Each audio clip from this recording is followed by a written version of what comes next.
As Vesta was from Latmos Hill descending, by Thomas Weelkes. As you can see, both the name of the composer, Weelkes, and the title of the composition, As Vesta was from Latmos Hill descending, are English.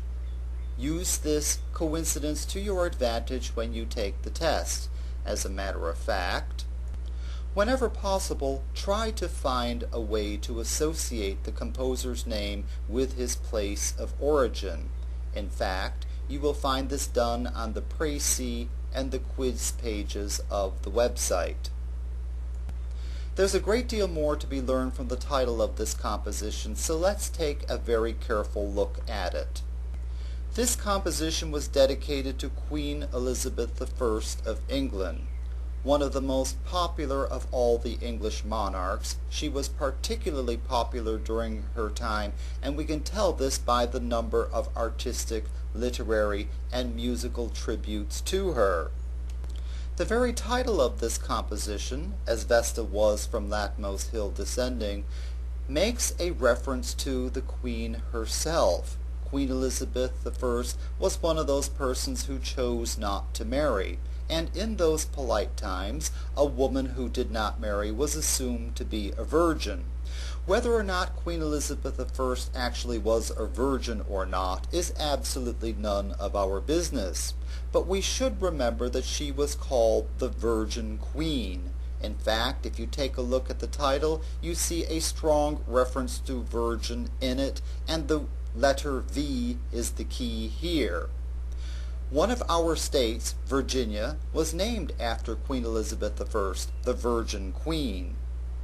Also, the name Vesta has a virgin reference to it. Vesta was the ancient Roman goddess of the home and the hearth, and her temple, parts of which still remain in the Roman Forum, was served by priestesses who were called the Vestal Virgins. So use the V in the title to associate this work with Elizabeth I of England, the Virgin Queen. In terms of genre, this composition is a madrigal. Neither I nor any other scholar can tell you exactly what the word madrigal means and exactly where it came from. It's been a subject of speculation ever since the 1300s, believe it or not. There are some things about this genre, however, about which we are absolutely certain. First of all, the type of composition, the type of madrigal that we're dealing with here, originated in the Italian-speaking world.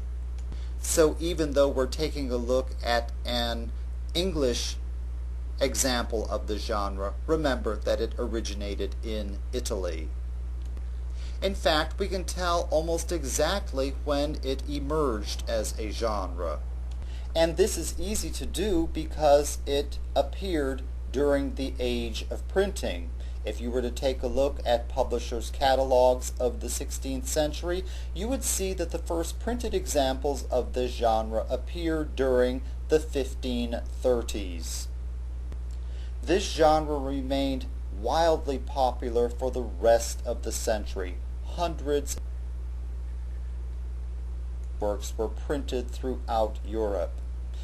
And one of the reasons for their popularity was they were intended for the entertainment of the performers, and they were therefore very useful for domestic music making. Indeed, any musical household could manage the performing forces needed for this secular polyphonic vocal work. All you needed were a number of singers who could read music, and you could entertain yourself at home. Works of this type admit of a description that we will use to describe several other genres as well, so take very careful note of what I am about to tell you. The madrigal usually displays a variety of textures, and in this example we're going to hear examples of homophony, free imitation, free polyphony, and even other textures that we'll get to later on in this course. But these two, homophony and free imitation, are particularly important to us at this time and in this unit, and you will need to know them for the test on this unit. In addition to a variety of textures, this composition has lots of word or text painting. So the basic description is it's a kind of composition that has a variety of textures and lots of word or text painting. Now notice that I have said word or text painting. The two are exactly the same. Word painting means the same as text painting. I just want you to be aware of that. Word or text painting was the invention of Renaissance musicians, so it is one of those gifts of the Renaissance to us. This technique of musical composition was inspired by classical writings on music, and in fact, musicians in the Renaissance did not have many examples of classical music available to them. In fact, I may have mentioned this earlier, they did not have any published examples of classical music until the very end of the Renaissance, the 1590s. We know that classical musicians did not have word or text painting in their compositions, and we know that it was absolutely invented during the Renaissance. And we know that it was invented during the Renaissance from a misunderstanding or a misreading of classical writings on music. Let's take a look at this phenomenon. Classical writers on music described music in great detail, and in fact, many of them described all the qualities that were necessary to creating a good song. Many classical writers said that music should express the meanings of the words.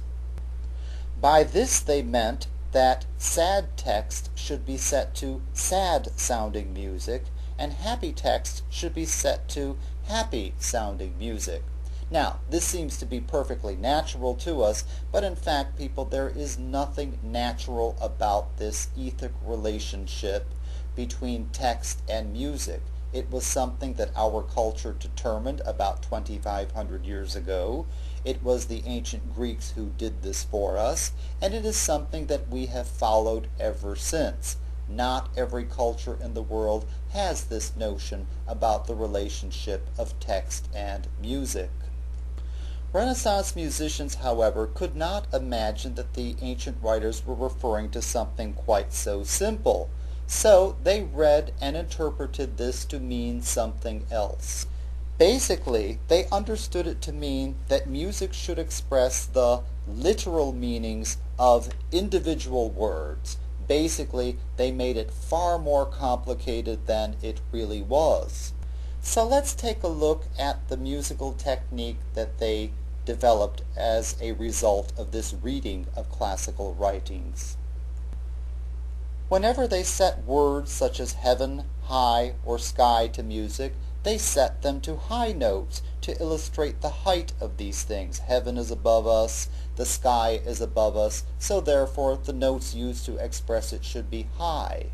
Similarly, when they encountered words such as valley, low, or cave, they set them to music to low notes because a valley or a cave are below us and merit being presented with low notes.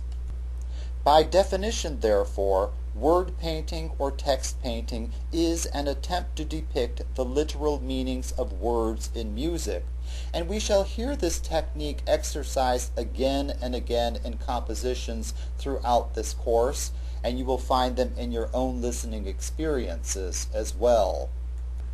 You will not find them illustrated elsewhere in this course quite so lavishly as you will find them in this composition here by Thomas Weelkes. Listen to it very carefully, follow the words carefully, follow the descriptions of the words and the music carefully, and you'll see how important this technique was to 16th century musicians.